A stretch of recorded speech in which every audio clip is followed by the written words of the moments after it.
একজন সাহাবীর সাথে সাক্ষাৎ হয়েছে। ওই মহিলা জিজ্ঞাসা করেন, ও আল্লাহর নবীর সাহাবী, আমাকে একটু সংবাদ দাও, আল্লাহর নবীর কি অবস্থা, আল্লাহর নবী কেমন আছেন, আল্লাহর নবীর একটু সংবাদ আমাকে শোনাও। ওই সাহাবী বলেন, মহিলা গো, আল্লাহর নবীর কোনো সংবাদ আমার জানা নাই, আমি চলে এসেছি। ও মহিলা, শুনে রাখো, তোমার যে যুবক ছেলে যুদ্ধের ময়দানে গিয়েছিল, তোমার যুবক ছেলেটা শহীদ হয়ে গেছে, তার লাশ আমি যুদ্ধের ময়দানে পড়ে থাকতে দেখেছি, তুমি আর সেদিকে গিয়া লাভ নাই।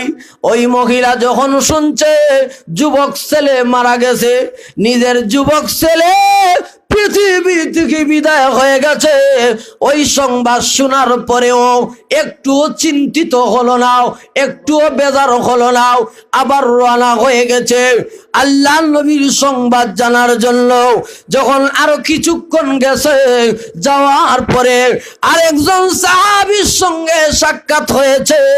ওই সময় মহিলা জিজ্ঞাসা করে, ও আল্লাহর নবীর সাহাবী, আল্লাহর নবীর কি অবস্থা, আল্লাহর নবীর একটু সংবাদ আমাকে শোনাও।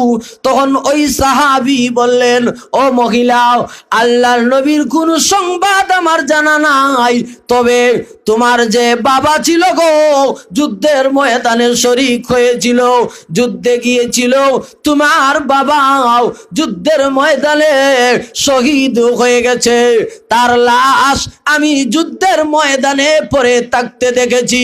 ওই মহিলা যখন শুনেছি বাবা ইন্তেকাল করেছেন, এরপরেও একটু চিন্তিত হলো না, মনক্ষুণ্ণ হলো না, বাবা ইন্তেকাল করেছেন, কি হয়েছে, আমার নবীর কি অবস্থা আমি দেখতে চাই, আমার নবী ভালো আছেননি, এটা আমি দেখব। আবার রওনা হয়ে গেছে মহিলা উহুদের ময়দানের দিকে। আরেকজন সাহাবীর সঙ্গে সাক্ষাৎ হয়েছে, জিজ্ঞাসা করে, ও সাহাবী, আল্লাহর নবীর কি অবস্থা? ওই সাহাবী বলেন, মহিলা গো, আল্লাহর নবীর কি অবস্থা আমার জানা নাই, আমি নবীর সম্পর্কে জানি না, তবে তোমার যে ভাই ছিল গো, তোমার ভাই যুদ্ধের ময়দানে গিয়েছিল গো, তোমার ভাই যুদ্ধের ময়দানে শহীদ হয়ে গেছে, তার লাশ আমি যুদ্ধের ময়দানে পড়ে থাকতে দেখেছি, তার লাশ আমার চোখ দিয়া দেখে এসেছি। ওই মহিলা ভাইয়ের কথা শোনার পরেও একটুও মনক্ষুণ্ণ হলো না, একটুও বেজার হলো না, চেহারায়ও কোনো দুঃখের কোনো চাপ নাই, এমন ভাবে আবার রওনা হয়ে গেছে উহুদের ময়দানের দিকে। আল্লাহর নবীর কি অবস্থা এটা আমি দেখব। তখন আরেকজন সাহাবীর সঙ্গে সাক্ষাৎ হয়েছে, আরেকজন সাহাবীকে জিজ্ঞাসা করেন, ও সাহাবী, আল্লাহর নবীর কি অবস্থা, নবীকে কোন অবস্থায় রেখে এসেছো, নবীজির খবর আমাকে জানাও। ওই সাহাবী বলেন, ও মহিলা, নবীর কোন অবস্থা আমার জানা নাই, মহিলা গো, তবে তোমার যে স্বামী ছিল গো, তোমার যে স্বামী যুদ্ধের ময়দানে গিয়েছিল, তোমার স্বামী যুদ্ধের ময়দানে শহীদ হয়ে গেছে, তার লাশ আমি যুদ্ধের ময়দানে পড়ে থাকতে দেখেছি। ও মহিলা, তুমি আর গিয়া কি করবে?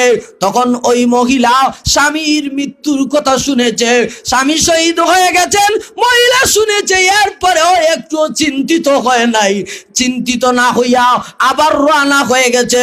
স্বামী ইন্তেকাল করেছেন, কি হয়েছে, আল্লাহর নবীর সংবাদ নিব, আমার নবী কি অবস্থা, না আমার নবীর কোন অবস্থা, আমার নবী কি অবস্থায় আছেন, এই সংবাদ আমি জানবো। ওই মহিলা আবার রওনা হয়ে গেছেন উহুদের ময়দানের দিকে। ওই মহিলা যখন উহুদের ময়দানের কাছে গেছেন, একজন সাহাবীকে জিজ্ঞাসা করলেন, ও সাহাবী, আল্লাহর নবীর কি অবস্থা? ওই সময় ওই সাহাবী বলে দিলেন, ও মহিলা, ওই দেখো কিছু মানুষ একত্রিত হইয়া আছে, কিছু মানুষ জমা আছে, ওই জায়গায় যাও, ওই জায়গায় আল্লাহর নবী আছেন। ওই মহিলা সঙ্গে সঙ্গে ওই জায়গায় গেছে, সাহাবী সাহাবীদের বীরের ভিতরে গিয়া ঢুকে আল্লাহর নবীর দিকে যখন তাকাইছে, আল্লাহর নবীর চাদরের মধ্যে ধরে ওই মহিলা আল্লাহর নবীকে বলে, ওগো নবীজি, আপনার সংবাদ শোনার জন্য এসেছি। ওগো নবী, রাস্তায় এসে আমার বাবার ইন্তেকালের কথা শুনেছি, রাস্তায় এসে আমার ভাইয়ের ইন্তেকালের কথা শুনেছি, রাস্তায় এসে আমার ছেলের ইন্তেকালের কথা শুনেছি, রাস্তায় এসে আমার স্বামীর ইন্তেকালের কথা শুনেছি, তারপরেও কোনো দুঃখ নাই। আপনার চেহারার দিকে তাকাইয়া আমি পিছনের সমস্ত দুঃখ কষ্ট ভুলে গিয়েছি। ওই সাহাবী, ওই মহিলা সাহাবিয়া প্রমাণ করে দিলেন আল্লাহর নবীকে কতটুকু ভালোবাসেন। নিজের বাবা থেকে, নিজের ভাই থেকে, নিজের ছেলে থেকে, নিজের স্বামী থেকে, এমনকি পৃথিবীর সব কিছুর চাইতেও আল্লাহর নবীকে ভালোবাসে।